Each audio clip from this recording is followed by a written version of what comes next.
What happens when you have a bad season or a bad game? How do you not get stuck there? We've seen a lot of traders not come back from big losses. We see a lot of athletes not come back from a loss in the Super Bowl. How do you come back from that?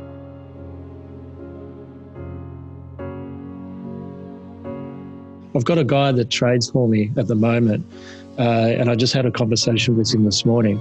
He said, because I've been turning blue, basically telling him that, just stick with what I'm telling you, right? Or to stick with the plan that, that we've developed, because, if you keep changing or you keep doing this or that, then it won't work. So what has he done? He's gone out and changed it and done his own thing, right? But he's had to go to that space, right? To be bitten, to lose some money, to get the pain that's associated with it, to understand, to come back and do it properly. But for a discretionary trader, almost every discretionary trader will hit periods where no matter what you're doing, it's just not working, just not right. And when you hit those type of periods, and when I give talks, I tell people you can't try harder to make it go right when it's not right. And the only thing you could really do is kind of pull away and stop and just clean the slate. And then go and take a vacation, take a break, whatever.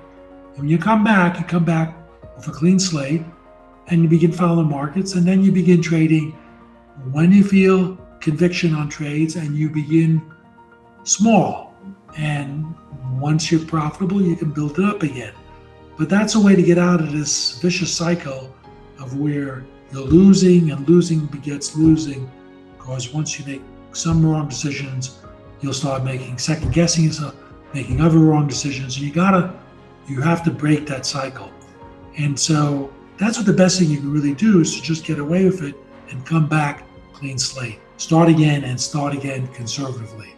And that way, you don't allow one period to drive you into a deep loss. Because way before you get to that point, and don't forget, you don't go from being at some profit to having a significant loss.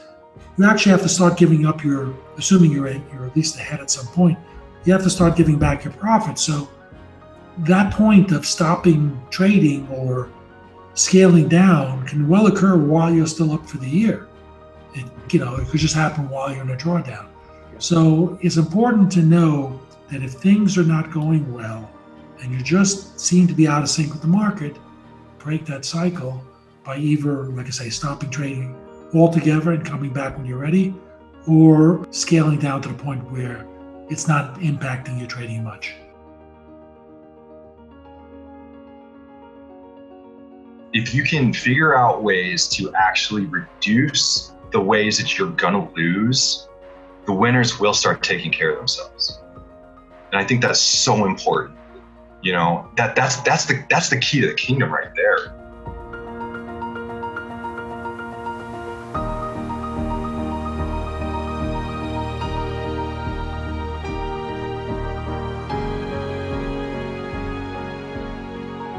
This stuff that you read about, that I'm going to train my subconscious mind by repeatedly doing all this stuff with all these visualizations, all these affirmations, that works until you hit pressure. That works till you hit stress. And then the old survival patterns kick in. The key is you have to be able to go in and start really, and this is where your trading account actually becomes your best friend. It's brutal, okay? I acknowledge that it's brutal.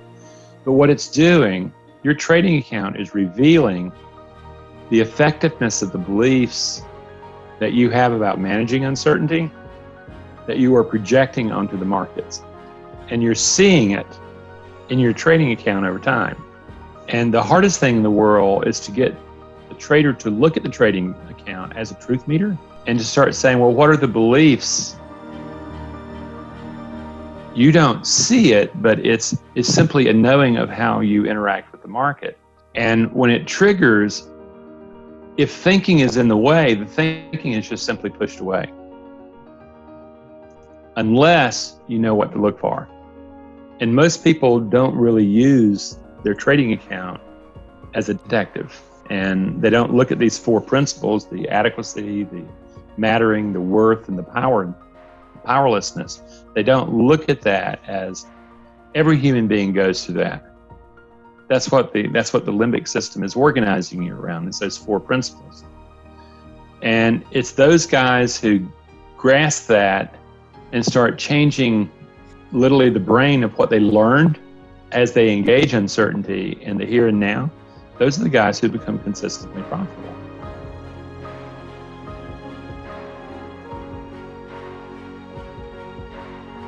Something about emotion and how that we have to accept our emotions and how that it's okay to feel bad.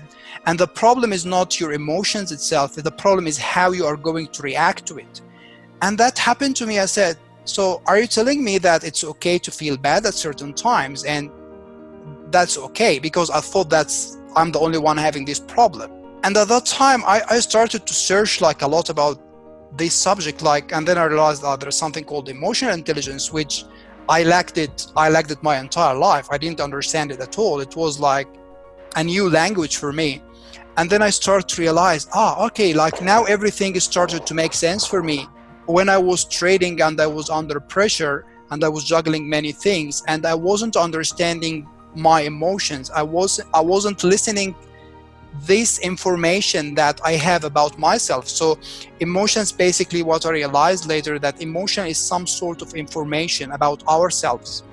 And once you can understand this language, and once you can realize, okay, like I'm in a bad mood today, all you need to do is not to fight this, because I feel this in the trading community, we talk a lot, ignore your emotion, just follow the plan, just follow the logic. And many people understand this by ignoring the emotion itself and just suppress it and depress it in yourself.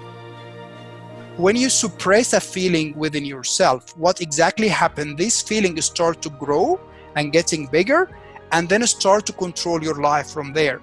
Rather than doing this, you have to understand, okay, the feeling is there, and we have to create this space between I am the feeling, like I have fear, rather than I am fearful. So creating this space that I can become aware that there is fear. I can become aware that I feel fear, but I don't need to react to this fear. Yes, the fear is there. It can be there. That's fine. And it's absolutely fine to feel fear. Rather than just reacting to this fear, or just to stand there and observe it and just breathe, and make sure that I will still gonna act, not react, act on my best interest, and act following my plan, and act following the thing that gonna put me on the right path, rather than just reacting like when I just got the hype and being a slave to my emotions.